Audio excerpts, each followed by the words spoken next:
Hello everyone, ఈ వీడియోలో రాశి పఫ్ హ్యాండ్స్ అంటారు కదా. సో వాటిని ఎలా స్టిచ్ చేసుకోవాలో చూసేయండి. ఫస్ట్ మీరు హ్యాండ్ని ఎలా అయితే మార్క్ చేసుకుంటారో ఎల్బో హ్యాండ్స్ కోసం అలానే మార్క్ చేసుకోవాలి. నేను ఇక్కడ ఈ బాక్సెస్ యూజ్ చేసి కట్ చేస్తున్నాను కదా. సో దీని చుట్టూ కూడా మనము ఇలా మార్క్ చేసుకోవాల్సి ఉంటుంది. అలానే ఇక్కడ మనకు ఖర్చుల కోసం మనం మార్క్ చేసుకున్నాం కదా, ఆ హ్యాండ్ లూజ్ ఎక్కడ వరకు అవుతుందో ఆ మార్కింగ్ కూడా మనం మార్క్ చేసుకోవాల్సి ఉంటుంది. సో అలా మార్క్ చేసుకొని ఇలా ఈ మార్కింగ్స్ రెండు పెట్టుకున్నాను కదా, దానికి స్ట్రైట్గా ఒక లైన్ డ్రా చేసుకోవాల్సి ఉంటుంది. అంతే. ఇది మనం సింపుల్గా ఎల్బో హ్యాండ్స్ని ఎలా అయితే స్టిచ్ చేసుకుంటామో అలా ఆ మార్కింగ్ అయితే వేసుకున్నాను. ఇప్పుడు దీని తర్వాత ఇక్కడ నుండి ఒక 3 ఇంచెస్కి మార్క్ చేసుకోవాలన్నమాట. సో మీరు నేను ఇక్కడ మీడియం పఫ్ హ్యాండ్స్ని పెడుతున్నానండి, మరీ ఎక్కువ కాదు, అలానే చిన్నవి కూడా పెట్టట్లేను, మీడియం కాబట్టి 3 ఇంచెస్ తీసుకున్నాను. సో ఇప్పుడు ఈ కర్వ్ ఉంది కదా, ఈ కర్వ్ దగ్గర నుండి ఒక స్ట్రేట్ లైన్ అనేది డ్రా చేసుకుంటున్నాను. సో దట్ ఇటు సైడ్ కూడా పైన సైడ్ 3 ఇంచెస్ మార్క్ చేసుకున్నాం కదా, దానికి కూడా మనము స్ట్రేట్గా లైన్ డ్రా చేసుకోవడానికి ఈజీగా ఉంటుందని చెప్పి ఇక్కడ నేను ఎంత తీసుకున్నాను, 3 ఇంచెస్ తీసుకున్నాను. ఇదే 3 ఇంచెస్ని అటువైపున కూడా మనం మార్క్ చేసుకుందాం. మనం దీన్ని ఇలా మార్క్ చేసుకోవడం వల్ల మనకి స్ట్రేట్గా లైన్ అనేది డ్రా చేసుకోవచ్చు. ఆ తర్వాత పఫ్ హ్యాండ్స్ కోసం కర్వ్ అనేది ఈజీగా తీసుకోవడానికి వీలుంటుంది అనమాట. ఇలా మార్క్ చేసుకున్న ఈ 2 మార్కింగ్స్ని కూడా ఫస్ట్ మనం ఇలా స్కేల్ సాయంతో డ్రా చేసుకోవాల్సి ఉంటుంది. ఇప్పుడు ఇక్కడ నుండి ఒక 1.5 ఇంచెస్కి ఒక మార్క్ అనేది చేసుకోవాలన్నమాట. ఇలా మార్క్ చేసుకున్న తర్వాత దీని కింద లైన్ ఉంది కదా, ఇక్కడ నుంచి 3.5 ఇంచెస్కి ఒక మార్క్ చేసుకుందాం.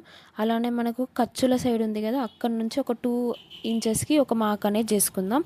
ఇలా మార్క్ చేసుకున్న ఈ మార్కింగ్స్ని మూడింటిని కూడా కలుపుతూ ఖర్చు ఏదైతే ఉందో అక్కడ వరకు వెళ్ళాలన్నమాట. ఇలా వీడియోలో చూపిస్తున్నట్టుగా ఈ మార్క్ చేసుకున్న మార్కింగ్స్ ఉన్నాయి కదా, దాని విధంగా మనం కట్ చేసుకోవాల్సి ఉంటుంది. ఇలా నీట్గా మీరు కట్ చేసుకుంటూ రావాలి. అయితే ఈ వీడియోని స్కిప్ చేయకుండా చూడండి, నేను నీట్గా ఎక్స్ప్లెయిన్ చేశాను. మీరు ఈ వీడియో చూసి మీరు రాశి పఫ్ హ్యాండ్స్ని ఈజీగా కటింగ్ ఇంకా స్టిచ్చింగ్ అనేది చేసేయచ్చు. ఇక్కడ మనకు మిడిల్ పాయింట్ ఉంది కదా, అక్కడ ఒక టక్స్ ఇచ్చుకోవాలి. అలానే ఇక్కడ ఖర్చు మనకు హ్యాండ్ లూజ్ అనేది ఉంది కదా, అక్కడ కూడా ఒక మార్కింగ్ అనేది టక్ అనేది ఇచ్చుకోవాల్సి ఉంటుంది. తర్వాత నేను ఇలా మార్కింగ్ అనేది చాలా థిక్గా నేను డ్రా చేస్తున్నాను. సో దట్ నాకు కింద వైపున కూడా మార్కింగ్ అనేది పడిపోవడం కోసం ఈ రోలర్ని వాడుతున్నాను అనమాట. ఇక్కడ మనకు అతుకులు అనేవి పడతాయండి. సో ఫస్ట్ మనం లోత్ అనేది తీసుకోవాలి దీనికి. సో లోత్ తీసుకోవడం కోసం రాశి పఫ్ హ్యాండ్స్ కదా ఎలా అని చెప్పి మీరు కన్ఫ్యూజ్ అవ్వాల్సిన అవసరం లేదు. సేమ్ నార్మల్ బ్లౌజ్కి మనం ఎలా అయితే లోత్ తీసుకుంటామో దీనికి కూడా అలానే తీసుకోవాల్సి ఉంటుంది. ఇక్కడ హ్యాండ్ మిడిల్ పాయింట్ దగ్గర నుండి ఒక 1 ఇంచ్కి ఇలా మార్క్ చేసుకోవాల్సి ఉంటుంది. ఇక్కడ మనకి ఇది హ్యాండ్ లూజ్ కదా, ఈ హ్యాండ్ లూజ్ దగ్గర నుండి ఆ 1 ఇంచ్కి మార్క్ చేసుకున్న మార్కింగ్ దగ్గరికి మనం ఒక ఫోల్డింగ్ అనేది ఇవ్వాలన్నమాట. సో ఇలా ఒక ఫోల్డింగ్ ఇచ్చేసి ఆ ఫోల్డింగ్ దగ్గర మళ్ళీ మనము ఒక మార్కింగ్ అనేది చేసుకోవాల్సి ఉంటుంది. అదే మనకు లోత్ తీసుకునే ప్లేస్ అవుతుంది అనమాట. ఇక్కడ నేను చూపిస్తున్నా కదా, ఈ లూజ్ దగ్గర నుండి ఇలా నీట్గా అక్కడ వరకు ఫోల్డ్ చేసుకొని ఒక ఫోల్డింగ్ అనేది ఇవ్వాలి. ఇలా ఇచ్చిన తర్వాత ఈ ఫోల్డింగ్ దగ్గర నుండి ఏ సైజు వాళ్ళకైనా కానీ 3/4 ఇంచుకి మార్క్ చేసుకున్నాము అంటే మనకు చంక కింద ముడతలు అనేవి రాకుండా నీట్గా ఉంటాయి అన్నమాట. సేమ్ ఇప్పుడు ఇక్కడ నేను హ్యాండ్ లూజ్కి మార్క్ చేసుకున్నాను, లోతుకి మార్క్ చేసుకున్నాను, 1 ఇంచుకి మార్క్ చేసుకున్నాను కదా.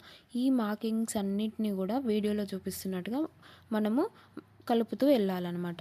ఈ కలుపుతూ వెళ్ళిన ఈ మార్జిన్ ఏదైతే ఉందో దీన్ని మనము కట్ చేసుకోవాల్సి ఉంటుంది. ఇదే మనకు హ్యాండ్కి వచ్చే లోత్ అనమాట. ఈ లోత్ అనేది మనకు ఫ్రంట్ పార్ట్కే రావాలండి, బ్యాక్ పార్ట్కి కాదు. మనం బ్లౌజ్ కట్ చేసేటప్పుడు మన ఫ్రంట్ పార్ట్కి కూడా లోత్ తీస్తాం కదా, ఇంకా ముడతలు అనేవి ఇలా మార్క్ చేసుకున్న దాన్ని మనము కట్ చేసుకోవాల్సి ఉంటుంది.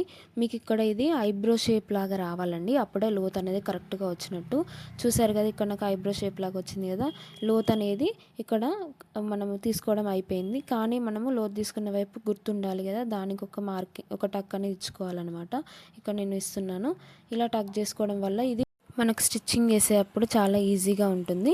ఇప్పుడు దీన్ని మనము మెయిన్ క్లాత్కి అటాచ్ చేసుకున్న తర్వాత ఇప్పుడు ఈ స్టిచ్చింగ్ అనేది చూసేయండి.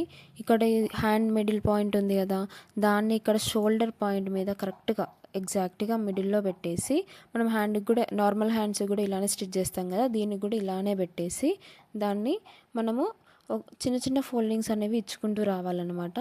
సో అది ఎంత సైజులో ఇస్తారు అనేది అది మీ ఇష్టం. నేను మాత్రం చాలా చిన్నగా ఇస్తున్నానండి, ఒక పాదం ఇంచు వెడల్పు అంటే మీకు తెలుసు కదా, అలానే నేను ఇక్కడ ఈ ఫ్రిల్స్ అనేవి ఇస్తూ వస్తున్నాను. అలా అయితే మనకు బుట్ట హ్యాండ్స్ అనేవి చాలా నీట్గా కనిపిస్తూ ఉంటాయి. ఇలా మీరు పాదాన్ని పైకి లేపి ఆ సూదిని లోపల పెట్టి ఉంచాలన్నమాట. అలా అయితే మనకు క్లాత్ అనేది ఎటు జరగకుండా ఉంటుంది. ఇలా నేను ఈ రిప్పర్ హెల్ప్ తోటి నేను ఇక్కడ ఇస్తున్నాను. మీరు మీ హ్యాండ్స్తో వీలైతే హ్యాండ్స్తో, లేకపోతే సిజర్స్తో అయితే సిజర్స్తో, మీరు ఎలా అయినా మీ వీలుని బట్టి మీరు ఫ్రిల్స్ అనేవి ఇవ్వచ్చు. ఇక్కడ నేను ఇలా చూసారు కదా, ఫస్ట్ ఒక 4 ఫ్రిల్స్ వరకు ఇచ్చుకుంటూ వెళ్ళిన తర్వాత నేను ఇక్కడ సైజుని చెక్ చేసుకుంటున్నాను. నాకు ఇక్కడ హ్యాండ్ ఇంకా బ్యాక్ పార్ట్ అనేది ఈక్వల్గా వచ్చిందండి. సో నేను దీని మీదనే ఒక స్టిచ్ అనేది వేసుకుంటూ వెళ్ళిపోతున్నాను. మీకు ఒకవేళ ఇలా ఈ ఫ్రిల్స్ అనేవి ఎక్కువ తీసుకున్నారనుకోండి, ఇక్కడ సైజ్ అనేది తగ్గిపోతూ ఉంటుంది. అప్పుడు ఫ్రిల్ ఒకటి తీసేస్తే సరిపోతుంది. ఇప్పుడు నాకు ఇక్కడ ఫ్రిల్స్కి ఎంత వచ్చింది, ఒక 1 ఇంచ్ వచ్చింది. అదే 1 ఇంచ్ని ఇంకో వైపున కూడా నేను మార్క్ చేసుకుంటున్నాను.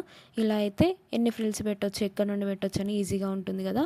ఇప్పుడు ఈ లెఫ్ట్ సైడ్కి మాత్రం నేను లాస్ట్ నుండి స్టిచ్ చేసుకుంటూ వస్తున్నాను. ఎందుకంటే ఆల్రెడీ పఫ్ ఏడు వరకు ఇవ్వాలి, మనకి ఫ్రిల్స్ ఏడు వరకు పెట్టాలనే మార్కింగ్ అనేది ఉంది కాబట్టి ఇలా లాస్ట్ నుండి స్టిచ్ చేసుకుంటూ వచ్చిన తర్వాత మనకు అక్కడ మార్క్ చేసుకున్న 1 ఇంచ్ పాయింట్ ఉంటుంది కదా, అక్కడికి వచ్చిన తర్వాత స్టిచ్చింగ్ అనేది స్టాప్ చేసి ఫ్రిల్స్ అనేవి పెట్టుకోవడం స్టార్ట్ చేయాలి.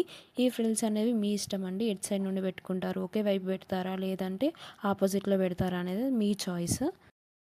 ఇలా ఫ్రిల్స్ అనేవి పెట్టుకొని దీని తర్వాత మనము హ్యాండ్స్కి ఎలా అయితే మనము డబల్ స్టిచ్ అనేది వేస్తామో అలా వేసుకుంటే సరిపోతుందండి.